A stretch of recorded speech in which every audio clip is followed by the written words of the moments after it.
तीसरा जो इसका अनुप्रयोग है वो क्या है भी आपका नंबर 3, जल का शुद्धिकरण। क्लियर है भी? जल का शुद्धिकरण कैसे किया जाता है? देखो जल का जो शुद्धिकरण है, जैसे इसको हम इस प्रकार से समझें, जैसे समुद्र है भी, क्या है ये? समुद्र है आपका, ठीक है, ये समुद्र है। इस समुद्र में क्या भरा हुआ है? अरे वाटर भरा हुआ है। क्या भरा हुआ है भी? वाटर भरा हुआ है भी, ये वाटर भरा हुआ है। अब मेरे को आप ये बताएंगे, वाटर है तो इसके साथ में धूल मिट्टी के कण भी होंगे। किसके कण होंगे? धूल और मिट्टी के। जैसे कण हम मान लेते हैं, किसके कण है बताओ? धूल मिट्टी के कण है। कैसे कण है भी? ये धूल और मिट्टी के कण है।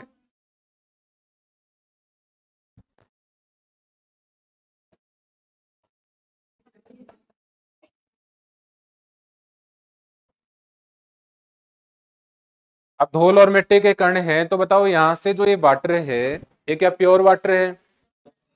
प्योर नहीं है भी। अब इसका शुद्धिकरण हमें करना है। अभी मैंने आपको बताया कि धूल और मिट्टी के जो कण होते हैं वो एक प्रकार के कैसे सोल होते हैं? ऋणावेशित। कैसे सोल होते हैं भी?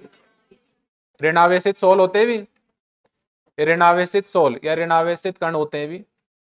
अब मेरे को आप ये बताएंगे कि ऋणावेशित जो कण है ये समुद्र के पैंदे में जमा हो जाए, अर्थात समुद्र के मुहाने जमा हो जाए और पानी ऊपर रह जाए। धूल मिट्टी के कण कहाँ जमा हो जाए? नीचे, और पानी कहाँ रह जाए? ऊपर। इसके लिए बताओ कौन सी प्रोसेस करनी पड़ेगी? अरे कौन सी? स्कंदन। कौन सी प्रोसेस करनी होगी? स्कंदन। और स्कंदन करने के लिए हमें कौन से आयंस की आवश्यकता होगी? पॉजिटिव आयंस की। कौन से आयंस की? क्योंकि धूल और मिट्टी के जो कण हैं इन पर तो पहले से ही ऋणावेश है। अब ऋणावेश के स्कंदन के लिए कौन से आयन चाहिए? पॉजिटिव आयंस चाहिए। और पॉजिटिव आयन के रूप में आप किसका यूज करते हैं? FeCl3 और फिटकरी का। किसका यूज करते हैं? FeCl3 और फिटकरी। फिटकरी का फॉर्मूला बता दो। K2SO4 Al2 SO4 24, ये हुआ भी, ये फिटकरी हुआ। अब बताओ यहां से कौन कौन से आयंस की रिक्वायरमेंट होगी?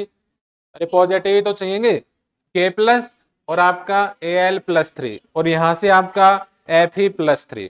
तो जैसे ही आप नेगेटिव के पास क्या लेके जाएंगे? पॉजिटिव। स्कंदन होगा, और स्कंदन के कारण जो ये अशुद्धियां थी ये कहाँ जमा हो जाएंगी? पैंधे में जमा, समुद्र के नीचे जमा हो जाएंगी, मुहाने, ठीक है भी, तल में। और पानी क्या रहेगा? ऊपर। इसलिए पानी यहां से अलग कर लेंगे अपन, और अशुद्धि कहाँ रहेंगी? नीचे। आप इस प्रयोग को एक पात्र लेकर भी कर सकते हो। एक कंटेनर जैसे लिया, उसमें आपने पानी को भर लिया, उसमें डस्ट के पार्टिकल होंगे, डस्ट के पार्टिकल ऋणावेशित सोल की भांति व्यवहार करेंगे। उसके स्कंदन के लिए आप FeCl3 और फिटकरी का यूज करेंगे। धन आवेशित किसके संपर्क में आएंगे? ऋणावेश।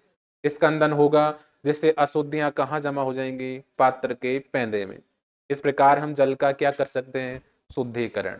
क्लियर है भी यहाँ तक? तो अभी तक हमने कोलाइडी विलयनों के अनुप्रयोग में 3 अनुप्रयोग पढ़े। सबसे पहले रक्त का थक्का जमना, नंबर 2 आकाश का नीला दिखाई देना, किसके कारण दिखाई देता है? प्रकीर्णन। किसके कारण? प्रकीर्णन। नंबर 3 जल का शुद्धिकरण। जल का क्या करना है? शुद्धिकरण। क्लियर है यहाँ तक?